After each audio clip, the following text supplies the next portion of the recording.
As the Sector Skills Council for the land-based sector, our role is really to structure the apprenticeship framework for each of our sector areas so that not only is the subject matter covered and all the skills required, but also numeracy, literacy and other skills that businesses are looking for, that whoever takes on apprenticeship, actually all those skills are covered during the actual process of achieving that apprenticeship.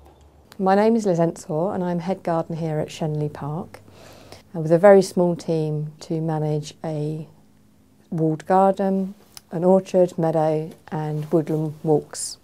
We didn't set out to employ an apprentice. We had 2 members of staff that we wanted to have trained, and when looking at all the options available, the apprenticeship scheme was by far the best that was going to give us the training that we needed them to have. While you're at college, you're learning the theory, then you're coming to work and you're learning the hands-on and practical. So you're getting a bit of both, you're earning money, it's brilliant. Often an apprentice comes in completely raw. They've hardly done any horticulture or any gardening at all before they start their horticultural apprenticeship. And so it's very difficult on both sides for them to actually get in the swing of things.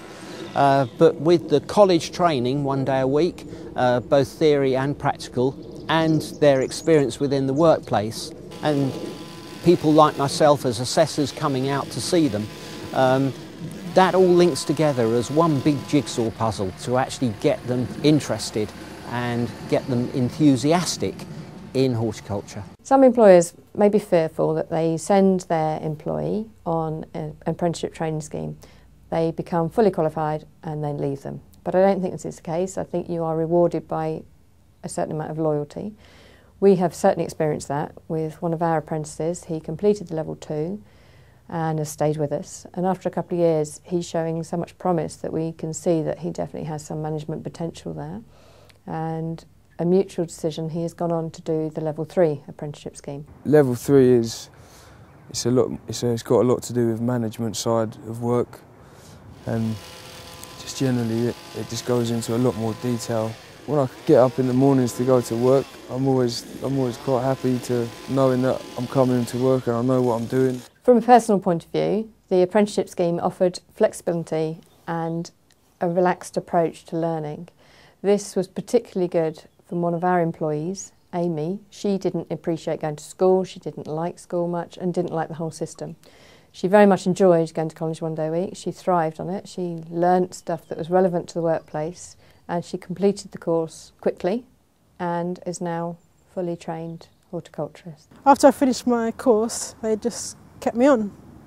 So I finished last year, so I've stayed on since. I'd like to maybe go and do something else at college, because I did enjoy it. Maybe some hard landscaping, that'd be quite fun. When you've done something and then other people can see it and they think, oh, that looks nice, and you think, yeah, I did that. You know, there's a sense of achievement there, I suppose. I would definitely recommend it. If you're interested in gardening and horticulture and all the rest of it, then I would say that they'd have a great time. I mean, they'd find it interesting, they'd learn a lot. It is good value for money, not just in terms of money, but to remember that you are not having to train them yourself, so you're not using up a member of your own staff to train them, because they are being trained by the college. So it's not just in that it's cheap to send the apprentice to college, it's saving you money because someone else is training them for you. I think now that we have had these 2 apprentices, it is the way forward for us, and if any time we have the opportunity to employ more people, we would certainly look to go down this apprenticeship route.